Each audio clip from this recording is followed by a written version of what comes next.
Porque o reino de Deus não é comida nem bebida, mas justiça e paz e alegria no Espírito Santo. Romanos 14:17. Querido irmão, seja bem-vindo a esse canal. A leitura de hoje são as cartas de ensino do nosso amado irmão, mestre, servo do Senhor, Derek Prince.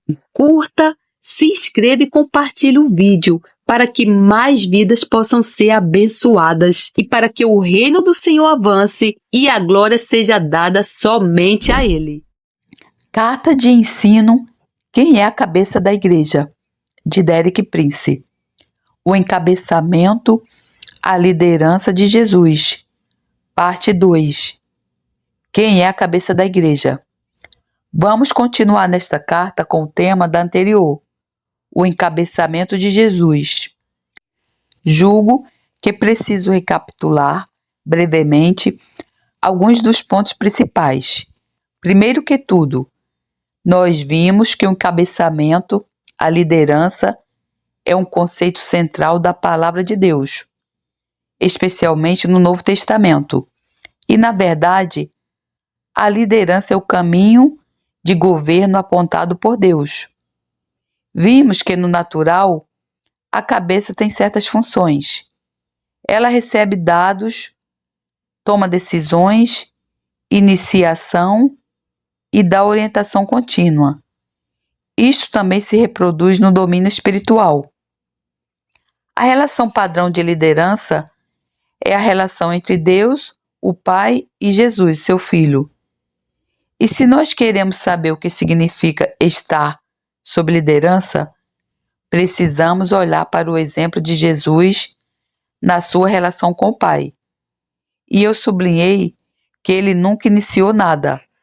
A iniciativa de tudo o que ele fez veio do Pai, o que está exatamente em linha com o modelo de liderança. Eu penso que este é um conceito com o qual a maior parte de nós não está familiarizada. Vai ser necessária a oração, a meditação e a procura a Deus para ser capaz de reproduzir essa relação de liderança tal como Deus a quer. E depois vimos que a relação entre Deus, o Pai, e Jesus, o Filho, devia ser reproduzida na relação entre Jesus e a sua igreja, porque Jesus foi designado cabeça sobre todas as coisas para a igreja, que é o seu corpo. Agora quero olhar para alguns exemplos da prática deste princípio na igreja do Novo Testamento. O que significa estar sob a liderança de Jesus na igreja e como é que essa liderança funciona. Eu escolhi começar com um exemplo específico que é o apostolado de Paulo. Encontro no apostolado de Paulo um modelo perfeito e completo do que deve ser a liderança de Jesus. Acho que é importante concentrarmos-nos em Paulo, porque ele foi nomeado apóstolo depois do dia de Pentecostes. Ele não estava nessa categoria com os primeiros 12 que foram designados enquanto Jesus esteve na terra.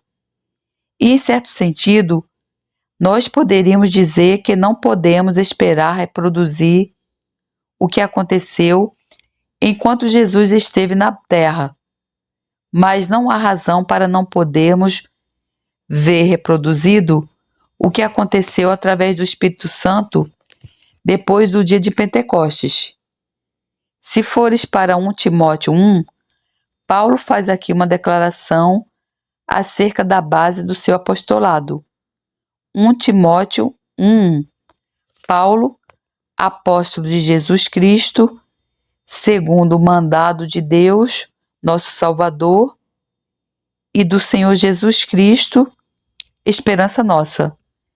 Então, Paulo traz o seu apostolado de volta à liderança de Deus, o Pai. E este veio através de Jesus Cristo, que estava sob a liderança do Pai, mas como cabeça sobre a igreja. No final do Evangelho de Mateus, Jesus disse: depois da ressurreição, toda autoridade no céu e na terra me foi dada. A fonte de toda autoridade é Deus, o Pai.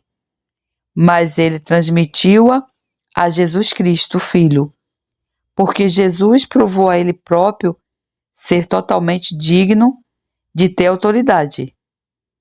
Como é que ele provou isso? Por ser totalmente obediente à autoridade. Repara, a qualificação para exercer autoridade está em provar que tu sabes estar sob ela. A qualificação para exercer autoridade está em provar que tu sabes estar sob ela. E assim, em certo sentido, eu imagino mentalmente a autoridade como uma grande cúpula lá em cima, que é o trono de Deus. E depois por baixo está um grande e imenso gancho, que é Jesus Cristo.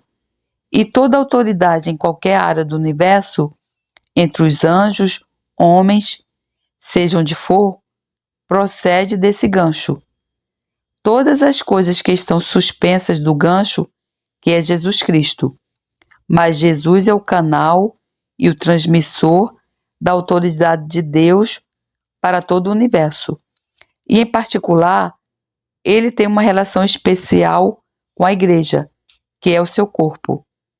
Deus pôs todas as coisas sob os seus pés, mas nós não estamos apenas sob os pés de Jesus.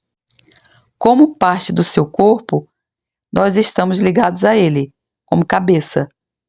E ele dirige o corpo como cabeça de uma maneira diferente do que qualquer outra parte do universo. Um exemplo, eu podia ser um sargento instrutor, o que Deus proíbe, e está a dar ordens a um pelotão de soldados. Estaria, pois, a dirigir todos os soldados com as minhas ordens, mas o meu próprio corpo dirijo de um modo completamente diferente. Eu não tenho que dar ordens ao meu corpo. Eu simplesmente tomo a decisão e comunico-a e os membros executam-na. Então, vês que nós temos uma relação única com Jesus que mais ninguém no universo tem. Este é um pensamento fantástico, não é? Sabes qual é um dos nossos problemas como cristãos? Nós não nos apreciamos a nós próprios. Nós não imaginamos quão valiosos e quão importantes somos. Entristece-me sempre ouvir os cristãos depreciando-se a si próprios. É certo que nós não somos nada em nós próprios, mas por causa da nossa relação com Jesus Cristo, somos as pessoas mais importantes do universo. Por causa da nossa relação com Jesus Cristo, nós somos as pessoas mais importantes no universo. Nós somos o fator decisivo em todos os assuntos humanos, unicamente por causa dessa relação. Assim vemos então o apostolado de Paulo originado com Deus, o Pai, e transmitido através de Jesus Cristo. Agora em Gálatas 1, Paulo fala também sobre o seu apostolado, mas ele traça-o na direção oposta. Gálatas 1. Paulo, apóstolo, não da parte dos homens, nem por homem algum, mas por Jesus Cristo e por Deus Pai, que ressuscitou dentre os mortos. Em 1 Timóteo, ele está olhando para a autoridade descendente do Pai, através de Jesus Cristo. Em Gálatas, ele está olhando para cima, através de Jesus para o Pai. Mas a origem da sua designação como apóstolo foi Deus, o Pai operando através de Jesus Cristo, o Filho. Em certo sentido, isso foi estabelecido no céu, mas tinha que se tornar efetivo na terra. Então, agora nós temos que voltar para o livro de Atos, para o capítulo 13. Aqui temos um modelo de como a autoridade celestial é comunicada e tornada efetiva na igreja. Quero transmitir que não me lembro de nenhuma razão do porquê daquilo que aconteceu aqui em Atos, na igreja em Antioquia, não possa ser reproduzido hoje na igreja em qualquer parte da terra.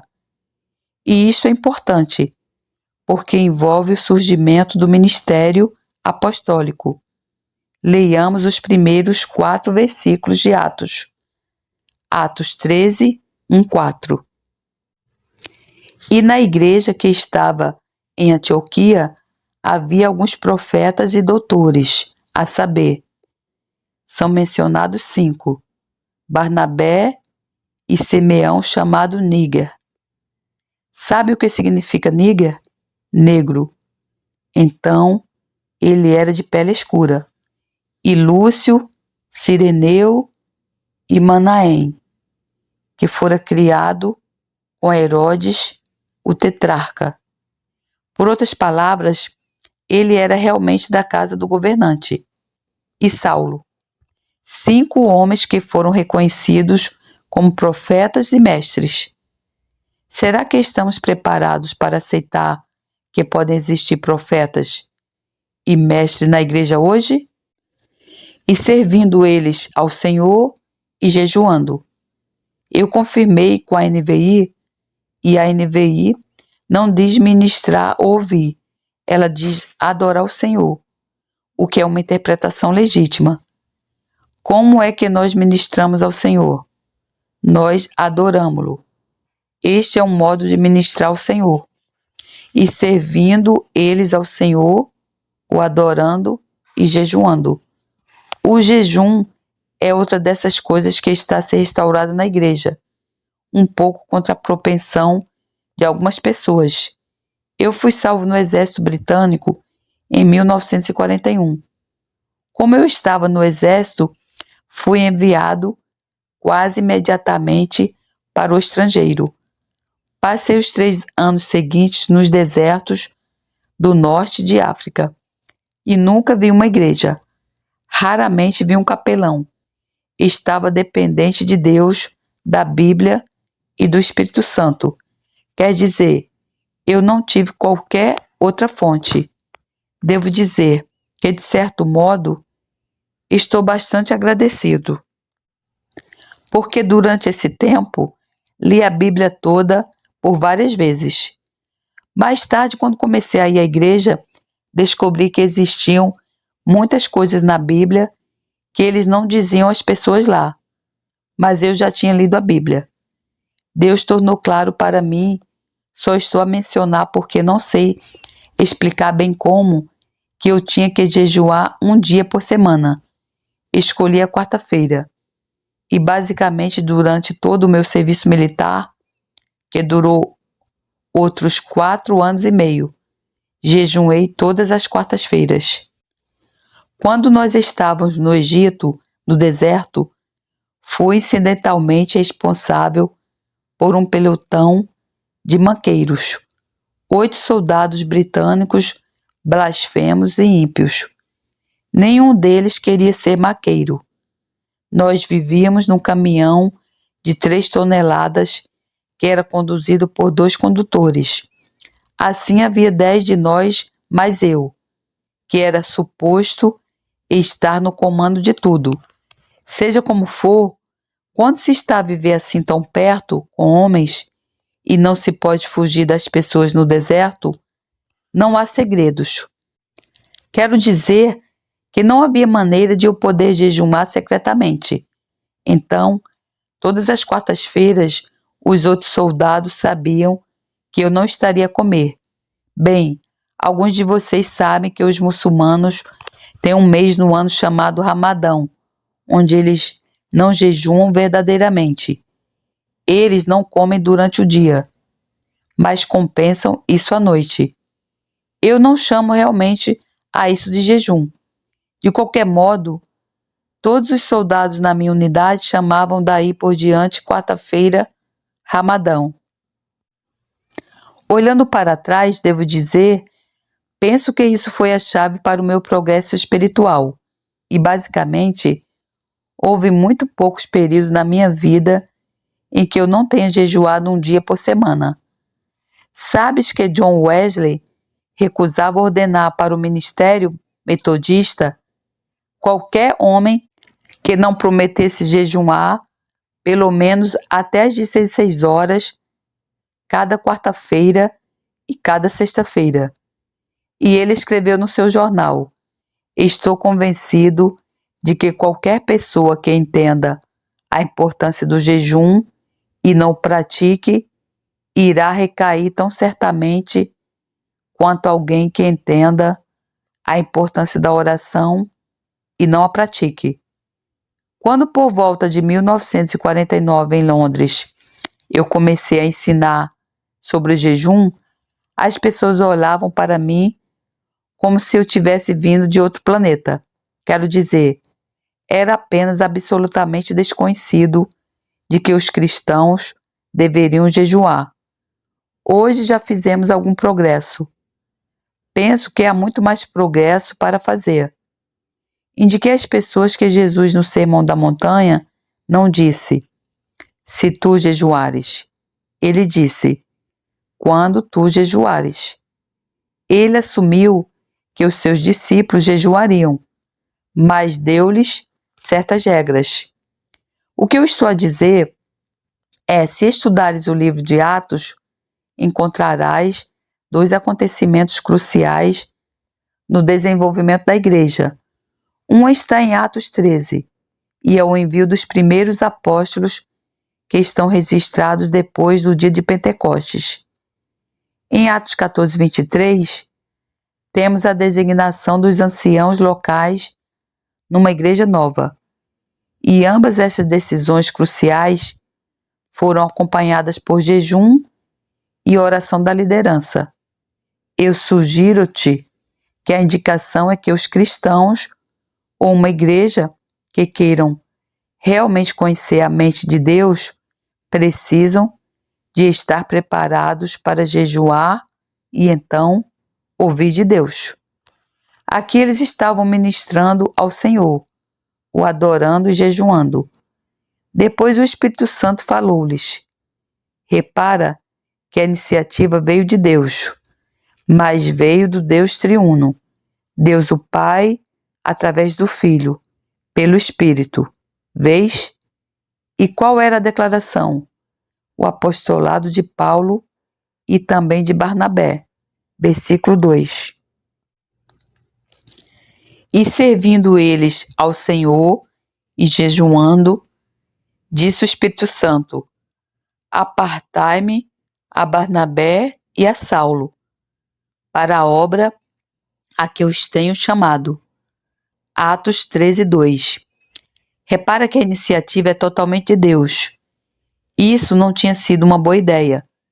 Não era alguma coisa que Saulo e Barnabé estivessem ansiosos por fazer, pois eles não apelaram à igreja para serem reconhecidos. A iniciativa estava completamente com Deus, porque a igreja se abriu a si própria para receber de Deus. Se não nos abrirmos a nós próprios, como podemos receber? Versículo 3. Então, jejuando e orando. Nota que eles não jejuaram somente uma vez. Eles jejuaram uma vez para ouvir de Deus e depois jejuaram uma segunda vez para comprometer essas pessoas com Deus. Então, jejuando e orando e pondo sobre eles as mãos, os despediram. Atos 13, 3. Quando eles foram enviados, tornaram-se em os enviados. Existe uma palavra para isto. Qual é? Apóstolos. É isto que a palavra apóstolo significa. Significa alguém enviado. Agora eu gosto muito do próximo versículo e não quero parar no versículo 3. E assim estes, enviados pelo Espírito Santo, desceram a Seleucia e dali navegaram para Chipre. Atos 13:4.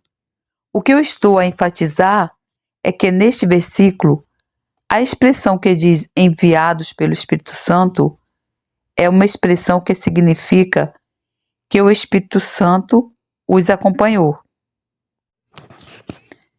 Não é a mesma expressão que é usada no versículo 3. As pessoas enviaram-nos, mas o Espírito Santo foi com eles, compreendes? Isto é importante. Então, o que é que aconteceu como resultado?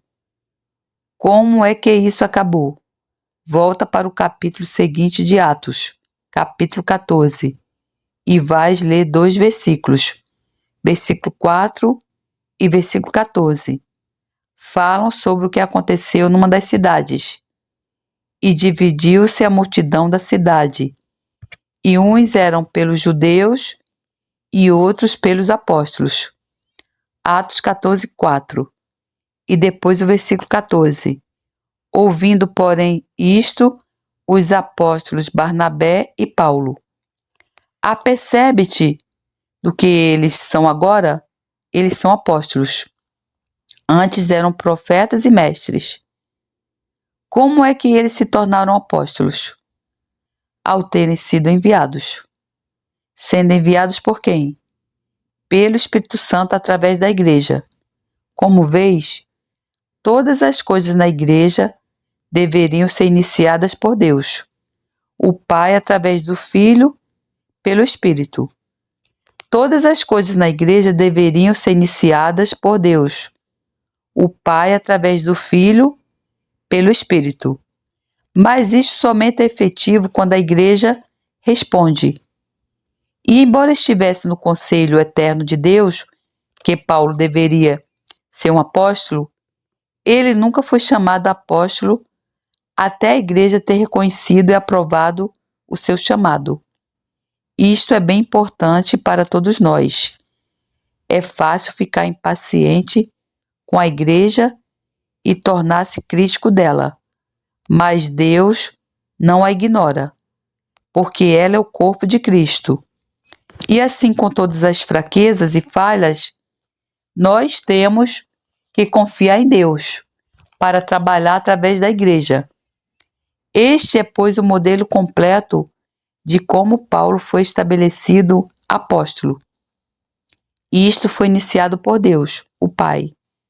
Veio através de Jesus Cristo, que é a cabeça da igreja. Foi comunicado à igreja pelo Espírito Santo. Foi recebido pela igreja e posto em prática. E então foi essa a designação dos apóstolos. Agora, a questão que eu quero colocar é esta. Poderia o mesmo acontecer hoje? Por outras palavras, poderíamos nós ter apóstolos legítimos operando hoje na igreja? Para mim, a resposta óbvia é sim. Nós podemos acreditar, ou se Deus pode ser suficientemente bom para nos agraciar com profetas e mestres, e estes esperarem em Deus, abrirem-se eles próprios para Ele, talvez jejuarem. Então, a partir dessa situação, existe um modelo do Novo Testamento completamente legítimo para emergir o ministério de apóstolos. Eu acredito que há apóstolos na igreja hoje, mas penso que, no geral, a igreja não está em condições de realmente poder apoderar-se do propósito e da provisão de Deus. O que eu quero sublinhar a propósito disto é que cada nomeação na igreja, creio que deveria seguir o mesmo modelo. Acredito que não deveria haver nenhuma nomeação feita na igreja que não venha pelo caminho da cabeça. Não deveria haver nenhuma nomeação feita na igreja que não viesse pelo caminho da cabeça. Da mesma maneira, penso que nada no meu corpo deveria começar a fazer alguma coisa que não seja iniciada pela minha cabeça. Quero dizer, se isso acontecer, das duas uma. Ou eu estou paralisado ou tenho outros problemas sérios. Eu poderia ter paralisia cerebral, que, como sabes, para aqueles que a têm, nós somos profundamente compassivos. Mas eu não acredito que seja a vontade de Deus que a Igreja de Cristo devesse ter paralisia cerebral. Por outras palavras, todos os membros deveriam operar sob a direção e o controle da cabeça.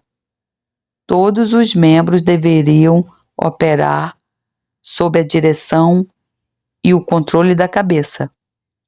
Quero dar-vos apenas 2 exemplos da escolha de Deus. Julgo que realmente uma das verdades que está a ser esquecida, negligenciada seriamente na igreja contemporânea é a verdade da soberania de Deus. Eu penso que no movimento carismático as pessoas têm se focado largamente naquilo que elas podem obter de Deus, naquilo que Deus pode fazer por elas. E por vezes isso está quase degenerado até o ponto de Deus ser tratado como uma máquina de venda automática. E se tiveres a moeda certa e a colocares na ranhura certa, irás obter o tipo de refrigerante certo. Eu só quero dizer-te que Deus não é uma máquina de venda automática. E esta é uma imagem muito incorreta de Deus. O que é que eu quero dizer com a soberania de Deus? É assim que eu defino isso. Dizer que Deus é soberano significa que Ele faz o que quer, quando Ele quer, da maneira que Ele quer, e não pede permissão a ninguém. Deus é soberano significa Ele faz o que Ele quer, quando Ele quer, da maneira que Ele quer e não pede permissão a ninguém. Eu sugiro-te que se alguma vez começares a infringir na soberania de Deus, tu estarás a meter-te em problemas. Porque se existe uma coisa que Deus guarda ciosamente, é a sua soberania. O seu direito de fazer o que Ele quer, quando Ele quer, da maneira que Ele quer, sem obter permissão de ninguém. E eu penso particularmente na questão dos ministérios designados, nomeados na igreja. Deus reserva a sua soberania. Por exemplo, leia João 15,16. Jesus está a falar com seus apóstolos, não está a falar às multidões. Este foi um tempo a sós com os seus próprios apóstolos escolhidos. E ele diz: não me escolhestes vós a mim, mas eu vos escolhi a vós, e vos nomeei, para que vades e deis fruto, e o vosso fruto permaneça, a fim de que tudo quanto em meu nome pedirdes ao Pai, Ele vô-lo conceda. João 15,16.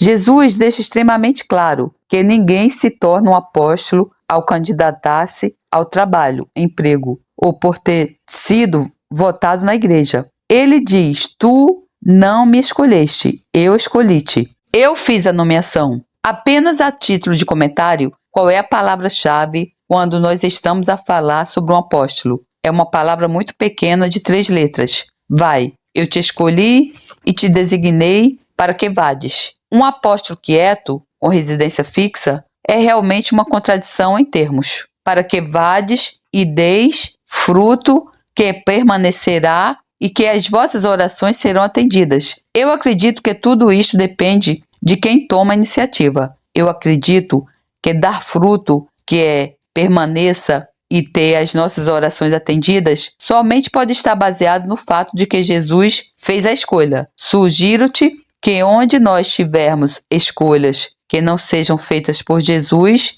na maior parte dos casos, nós não iremos obter fruto que permaneça. E em muitos casos, as nossas orações não serão atendidas. Ele não está comprometido a fazer isso. Vês, existe muito fruto que tem sido produzido na igreja contemporânea que não permanece, não é verdade? Um certo famoso evangelista tem como a sua própria estimativa de convertidos que permanecem, cerca de 5%. Existe alguma coisa de errado com a igreja. A igreja não está a operar na ordem divina. Ela não está sob a liderança de Jesus. Novamente, em Atos 15, versículo 7, existe essa tremenda disputa sobre se os gentios podem ser admitidos na igreja sem estarem sob a lei de Moisés. É um fato realmente interessante que só recentemente, na última década, as Assembleias de Deus nos Estados Unidos tiveram precisamente o problema oposto. O problema era este: poderiam eles admitir as Assembleias Messiânicas dentro das Assembleias de Deus? E enquanto eles discutiam isso,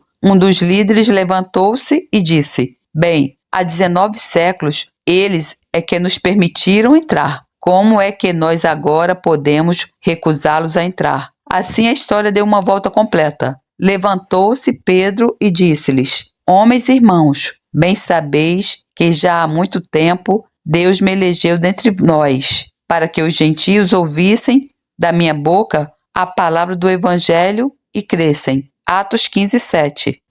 Então, é novamente a escolha de Deus. A igreja não nomeou Pedro, Deus escolheu Pedro. E ele esteve muito relutante, como sabes. Ele não queria ir para os gentios e pregar para eles, mas Deus dominou. Eu estou verdadeiramente convencido de que se nós nos focássemos na escolha de Deus e nos submetêssemos a ela e não atuássemos até a conhecermos, as coisas seriam totalmente diferentes entre nós. Qual de nós pode escolher melhor do que Deus? Nenhum de nós. Lembra-te, as escolhas de Deus são improváveis.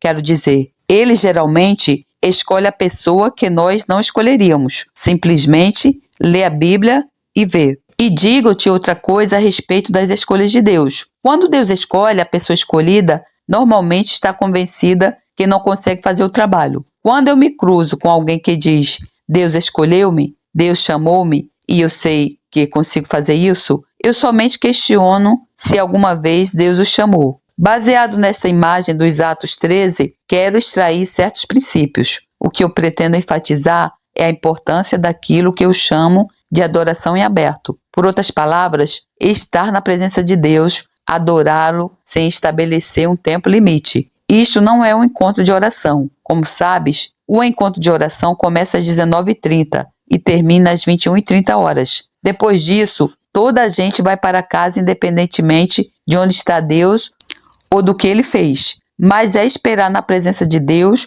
numa atitude de adoração, focando-se em Deus, afastando-se de distrações, tal como a comida, e entrar na sua presença e ficar aí, até ouvires dele. Estive uma vez numa igreja onde tinha um relógio na parede oposta ao púlpito, que é, com certeza, um bom lugar para o ter. Mas este relógio dizia: é tempo de procurar o Senhor. E a passagem que estava citada dizia: pois é hora de buscar o Senhor, até que ele venha e faça chover justiça sobre vocês. Oséias 10:12. O limite não é estabelecido pelo relógio, é estabelecido pelas ações soberanas de Deus. Gostaria de ir para o Salmo 95, que acredito irá apelar provavelmente para os líderes de louvor. Para mim, este é um salmo modelo. Como ouvir de Deus, como entrar na presença de Deus e ouvir dele. Gostaria de ler os primeiros 7 versículos. Vinde, cantemos ao Senhor, jubilemos a rocha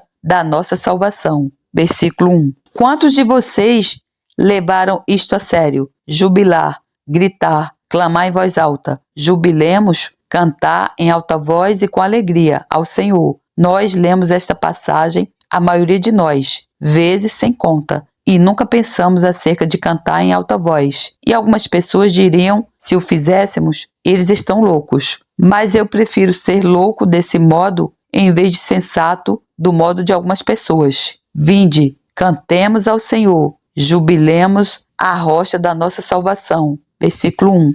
Apresentemo-nos ante a sua face com louvores e celebremo-lo com salmos. Versículo 2. Tal como eu entendo, isto é o acesso na presença de Deus, porque a Bíblia diz que nós entramos nas suas portas com ações de graças, nos seus átrios com louvor. Eu não acredito que tu possas entrar na presença de Deus sem ações de graças e louvor. Tu podes, lamentavelmente, estar à distância e pedir ajuda como os 10 leprosos, mas não tens acesso a Deus até começares a dar graças e a louvá-lo. Não tens acesso a Deus até começares a dar graças e a louvá-lo. É muito interessante os 10 leprosos no Evangelho de Lucas. Eles pediram ajuda. Jesus respondeu. Eles saíram e fizeram o que ele lhes disse. E eles foram todos curados. Somente um voltou para trás para agradecer a Deus. E ele foi o único que foi salvo. Todos os 10 ficaram curados. Somente um foi salvo.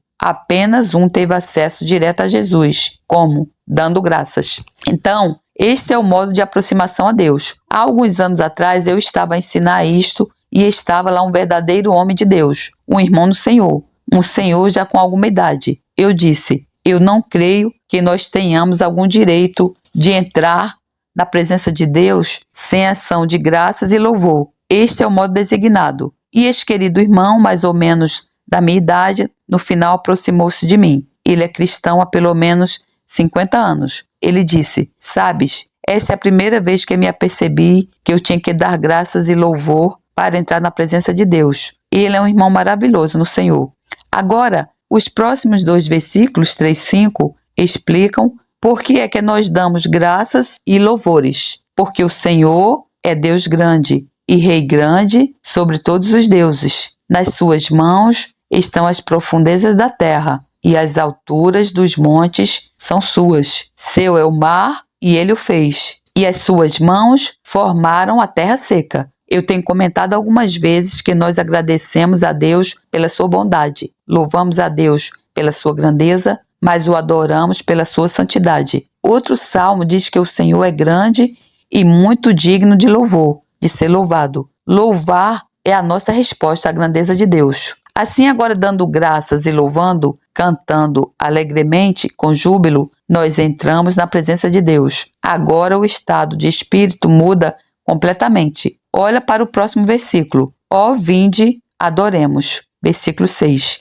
Isto não é ação de graças, isto é louvor. Isto é alguma coisa diferente. Cada palavra na Bíblia que é traduzida por adorar, descreve uma atitude do corpo, curvando a cabeça, curvando a parte superior do corpo, curvando-se, como diz aqui, ajoelhando-se, prostrando-se a si próprio perante Deus. Adoração é, em primeiro lugar, uma atitude e não uma expressão.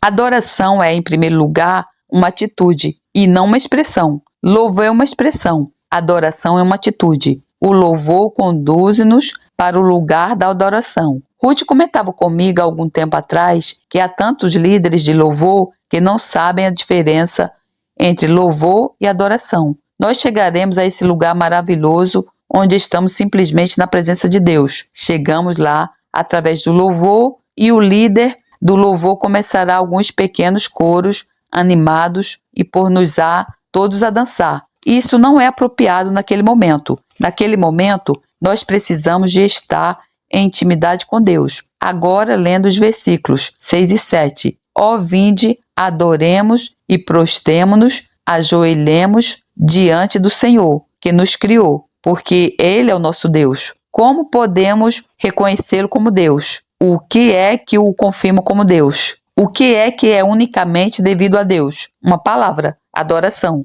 Quando nós o adoramos, estamos a declarar que Ele é o nosso Deus. E deixa-me avisar-te que o que quer que seja que tu adores, torna-te o teu Deus. O que quer que seja que tu adores, torna-te o teu Deus. Se tu adoras o dinheiro, este torna-se o teu Deus. Se tu adoras o teu estômago, este torna-se o teu Deus. Paulo fala acerca de pessoas que fizeram das suas barrigas o seu Deus, adorando-as. Continuando no versículo 7. Porque Ele é o nosso Deus e nós, povo do seu pasto e ovelhas da sua mão. Agora existe uma coisa estranha. No final deste versículo, temos o fim de uma frase e o início de um novo parágrafo. Reparaste nisso? Isto não é por acaso. O que é que diz a seguir? Se hoje ouvirdes a sua voz. Quando é que ouves a voz de Deus? Quando tiveres estado a adorá-lo. Tenho aprendido que quando se trata de profecia ou línguas,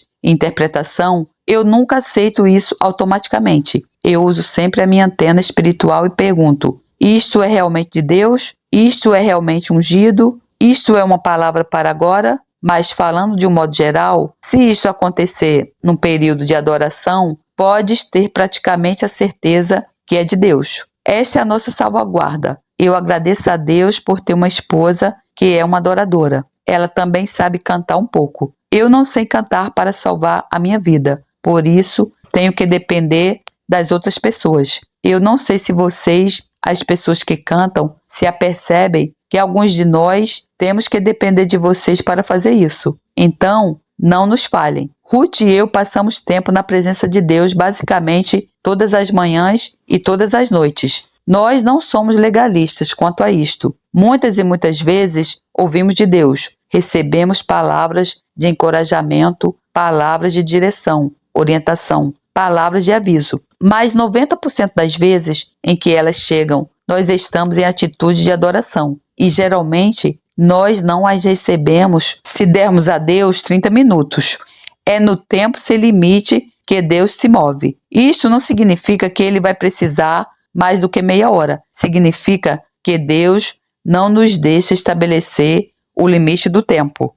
Ele é soberano. Se estiveres preparado para passar todo o dia na presença de Deus, poderás ouvir dele muito rapidamente. Mas se disseres, Deus, eu posso dar-te 35 minutos, é questionável se Deus falará nesses termos. Aqui está o modelo do Atos 13. Eles estavam adorando o Senhor, jejuando e tinham afastado as suas mentes de muitas coisas perfeitamente normais, de coisas materiais necessárias. Aparentemente, eles não tinham estabelecido um tempo limite, não tinham nenhum programa, não sabiam o que aconteceria a seguir e Deus moveu-se. E realmente, Atos 13 é um dos capítulos mais decisivos do Novo Testamento, porque, de certo modo, é o nascimento do trabalho missionário e nasceu a partir do ministrar ao Senhor e jejuar. Mas isto é um modelo. A essência disto é fazer Jesus a cabeça, deixar que ele tome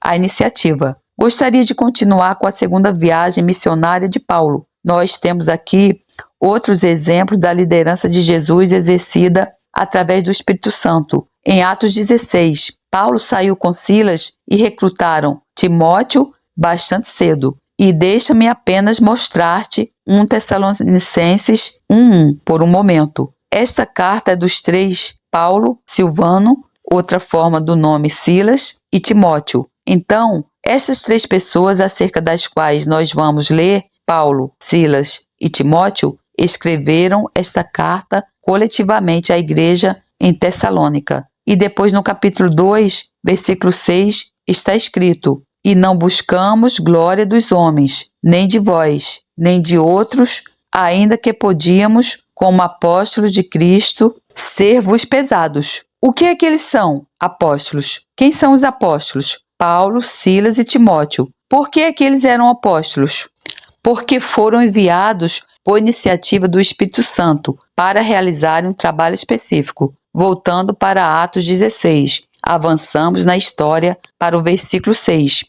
Irás notar que neste capítulo que altera entre eles e nós, porque o escritor era Lucas, e às vezes ele estava com eles, então é nós. Outras vezes ele não estava com eles, então é eles. Eles estavam naquilo que hoje chamamos Ásia Menor, e diz no versículo 6, e passando pela Frígia e pela província da Galácia, foram impedidos pelo Espírito Santo de anunciar a palavra na Ásia. Isto não é uma afirmação surpreendente? O mesmo Espírito Santo que inspirou a Bíblia, através de quem Jesus deu instrução aos apóstolos, ide por todo o mundo e pregai o evangelho a toda criatura. Disse para não irem à Ásia. Quantos de nós tinham dado ouvidos a isto? Por vezes, as pessoas dizem-me, Deus não responde às minhas orações. Eu respondo, tu precisas estar ciente de que o não é uma resposta, tal e qual como sim. Avançando para o versículo 7. E quando chegaram a Mísia, inventavam ir para Bitínia, mas o Espírito não lhe permitiu. Tenta imaginar, eles vão numa direção para noroeste, através da Ásia Menor. Tentam virar para a esquerda, para a província da Ásia, e são proibidos. Então tentam ir para a direita, para a Bitínia, e são proibidos. Por isso, eles realmente não tinham opção. Tiveram que ir para noroeste. Indo para noroeste, chegam a Troade. Não achas que eles devem ter ficado intrigados? Agora vamos ler o que aconteceu em Troade, versículo 9. E Paulo teve de noite uma visão, em que se apresentou um homem da Macedônia, e lhe rogou, dizendo: passa a Macedônia e ajuda-nos. Depois eles começaram a entender, vês? E logo depois desta visão, procuramos partir para a Macedônia, concluindo que o Senhor nos chamava para lhes anunciarmos o Evangelho. Atos 16:10. Paulo era um verdadeiro líder.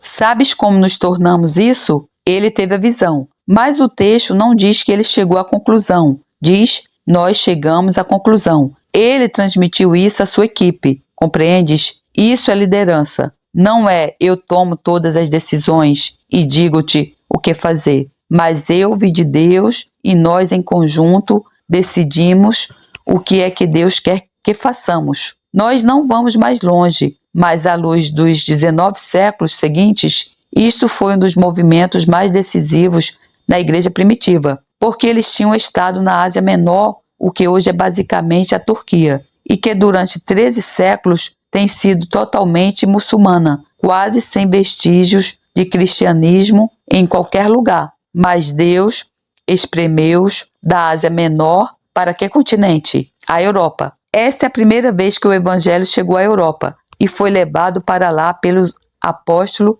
dos gentios. Se olhares para trás ao longo da história, que continente preservou a fé cristã durante toda a Idade Média? A Europa. A partir de que continente partiram, então, os primeiros missionários? Da Europa. Por outras palavras, a Europa teve um lugar totalmente especial nos planos futuros de Deus. Paulo e Silas não sabiam isso, mas o Espírito Santo sabia. Se eles tivessem confiado somente na sua sabedoria e planejamento, teriam feito a coisa errada. Tal como foi, Deus conseguiu introduzir o Evangelho na Europa num momento crucial e ali estabeleceu a fé cristã. Outra coisa que me impressiona é quando eles chegaram a Filipos. Satanás ficou verdadeiramente zangado. Como sabes, Paulo orou pela jovem escrava com o espírito de adivinhação e ela foi liberta. Os seus mestres perderam o dinheiro que vinha através da adivinhação dela. Toda a cidade ficou envolvida em tumulto. Paulo e Silas foram agarrados, espancados e atirados para dentro da principal prisão de segurança. Isto foi totalmente irracional. Quero dizer, isto foi absolutamente sem qualquer base real em razão. Qual foi a causa disto? Satanás estava muito zangado, porque o seu território estava a ser invadido. Paulo disse: muitas pessoas interpretam isto de maneiras diferentes. Paulo disse em 2 Coríntios que Deus enviou um anjo de Satanás para o esbofetear. E ele orou 3 vezes e Deus disse não. Eu não vou retirar isso. Agora, existem muitas teorias diferentes, mas eu próprio acredito que este anjo provocou problemas a Paulo em quase todas as cidades para onde ele foi. E isto não aconteceu com todos os outros apóstolos. Dificilmente haverá uma cidade em que Paulo tenha ido onde não tenha havido um motim. Eu penso que existia um anjo satânico por detrás disto, mas o que eu estou a assinalar é que Satanás estava realmente zangado, porque o seu território estava a ser invadido. E depois nós reparamos que Deus intervém de uma maneira extraordinária. Ele enviou um tremor de terra, abalou a prisão, abriu as portas, libertou os prisioneiros. Como podes ver, esta foi realmente uma estratégia de alto nível. Ambos, Deus e Satanás, estavam extremamente interessados naquilo que aconteceu em Filipos. E mais uma coisa ainda para notar. Paulo foi proibido de ir à Ásia. Mais tarde, na sua carreira em Atos 19, ele foi para Éfeso, que é a principal cidade da Ásia, e teve talvez os maiores resultados de todo o seu ministério em qualquer cidade. Isto não será algo para ponderar? Se ele tivesse ido para lá mais cedo, teria estragado tudo. O terreno não estava preparado. Deus falou a Ruth e a mim há pouco tempo e disse: eu irei conduzir-vos a lugares onde o solo foi preparado. Na realidade, ele disse: Vocês podem ir para lugares bastante surpreendentes. Bem, nós vimos isto ser verdade. No ano passado, estivemos em Inglaterra. Fomos a alguns lugares que eu não teria escolhido, mas vimos alguns resultados bastante surpreendentes. Se tivéssemos escolhido as grandes multidões e lugares famosos, nós nunca teríamos estado lá. Deixa-me terminar sugerindo-te certos requisitos básicos e simples que teremos que preencher se quiseres ser capazes de ouvir de Jesus como cabeça da igreja. Darei-te as referências das Escrituras para poderes verificá-las. Primeiro que tudo, precisas reconhecer a tua necessidade de ouvir dele. Em segundo lugar, Paulo diz em Romanos 12, 1-2: Rogo-vos, pois, irmãos, pela compaixão de Deus, que apresentei os vossos corpos em sacrifício vivo, santo e agradável a Deus, que é o vosso culto racional. E não sede conformados com este mundo, mas sede transformados pela renovação do vosso entendimento, para que experimenteis qual seja a boa, agradável e perfeita vontade de Deus. Então, como um princípio geral, se nós queremos perceber a vontade de Deus, temos que nos tornar a nós próprios totalmente e sem reservas, disponíveis para Deus. O nosso corpo tem que se tornar uma oferenda no altar do Senhor. Em terceiro lugar, em Mateus 6,10, nós temos o início da adoração, o Pai Nosso, que é um modelo. E Jesus diz para orar deste modo: Pai Nosso que estás no céu. E então, qual é o primeiro santificado? O que é que isso significa? Adoração. Nós adoramos. Nós te adoramos. Santificado seja o teu nome.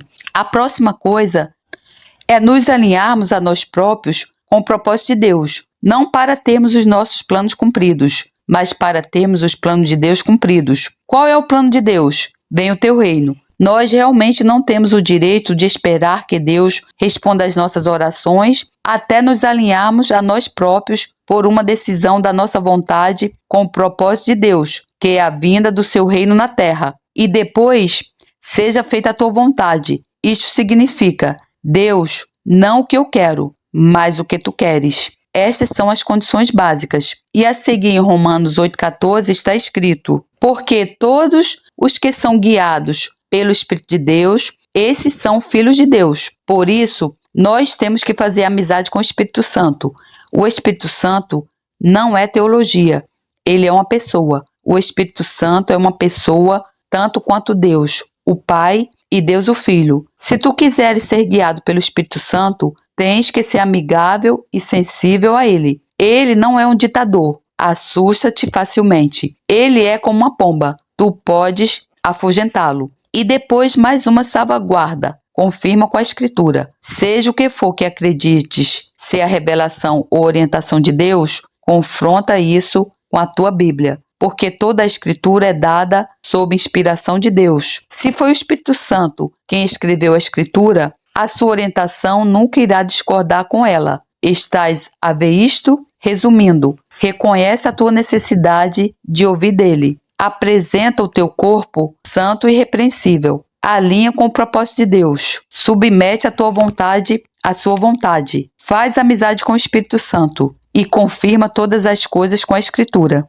Agora, quais são alguns obstáculos comuns? E estes são apenas alguns. Primeiro que tudo, eu diria, a nossa arrogância humana. Eu penso que esse é o maior problema. Houve um período no meu ministério em que acreditava que estava a ser orientado fora da vontade de Deus. Entrei numa situação cheia de problemas. Quando olho para trás e pergunto a mim próprio como isso aconteceu, julgo que a causa raiz foi a arrogância em mim. Basicamente, penso que todas as decepções no corpo de Cristo têm uma alavanca para entrar, e que é o orgulho. Se não formos orgulhosos, nunca seremos enganados. E por isso eu penso que o grande obstáculo para ouvir de Deus é a nossa arrogância. O grande obstáculo para ouvir de Deus é a nossa arrogância. A Bíblia chama isto o orgulho da vida, um desejo de ser independente de Deus. Quando Jesus foi tentado para se atirar do pináculo do templo, ele recusou. Ele podia ter feito isso, mas nunca faria algo para demonstrar o seu poder